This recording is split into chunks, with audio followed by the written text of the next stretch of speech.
David was introduced to international fashion model Iman at a small dinner party arranged by a mutual friend. Before the night was over, David has set his sights on a new romance.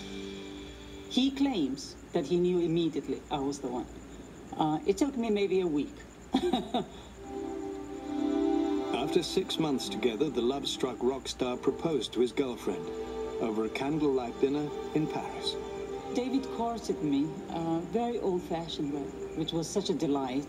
People don't expect things like that from him. You know, they think he's so hip and happening, and you know, but he's truly an old-fashioned gentleman. In April of 1992, David and Iman were married. First in a civil ceremony, and again 6 weeks later at a lavish wedding in Florence, Italy. David's now 20-year-old son Joe served as his best man.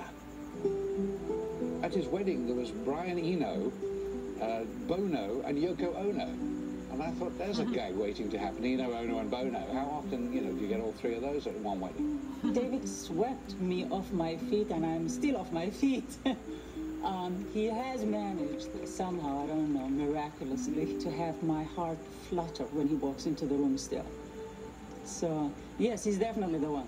He's definitely my one. In 1993, David's marriage to Iman inspired him to release his first solo project in 5 years. Black Tie, White Noise was a very personal album for David. It included Jump, They Say, a song he wrote about his brother Terry's suicide. He has no eyes, they say. He has no mouth. They say, hey, that's really something. They do, you should get some time. I say, you should watch his ass, my friend. Don't listen to the. It had been more than 7 years since Terry's death, and it had taken David nearly that long to come to terms with the tragedy. One almost gets a sense that Terry is this ghostly figure in his whole career, this sort of the path that he was fortunate enough not to take. That always seems to be a part of his work, the fine line between madness and insanity, and his music has, you know, walked that line at times.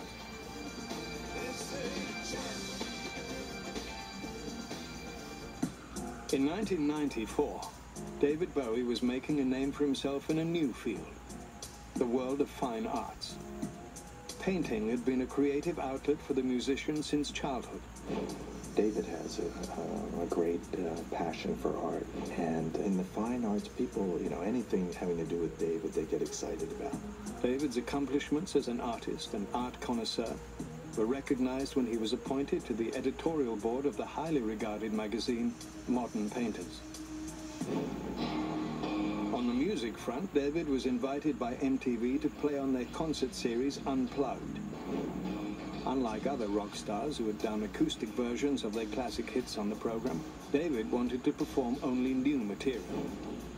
This approach failed to fit the format of the show, and he chose not to appear. I think that artists should stand up for what they believe in. He said some things to me that I call Bowieisms that I keep to this very day. And he would say things to me like, Niall, if you come from art, you'll always be art. Bowie's choice to put artistry first was also evident in his next project. Outside was a concept album about art and murder.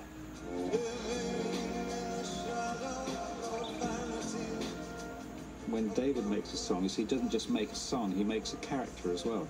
All his songs, to me, are like little plays, you know. And he's the playwright, and he's also the actor, you know, in the things. And this was something he tried a lot on Outside. When it came time to tour with the album, Bowie invited Trent Reznor and his industrial rock band, 9 Inch Nails, to join him.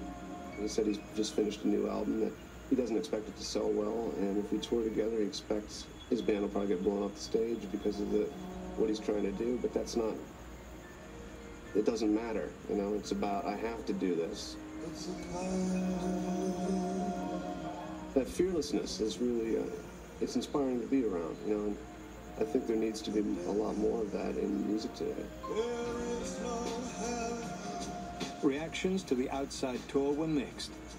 The LP itself received some critical praise, but as David had feared, it was not a commercial success. Bowie took another chance with his next album, Earthling, and scored a top 20 hit in Britain with the single Little Wonder.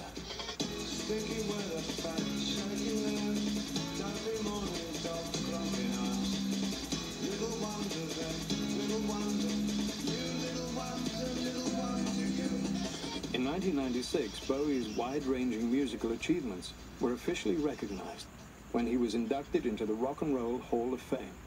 He understands that he has a huge legacy and that he has left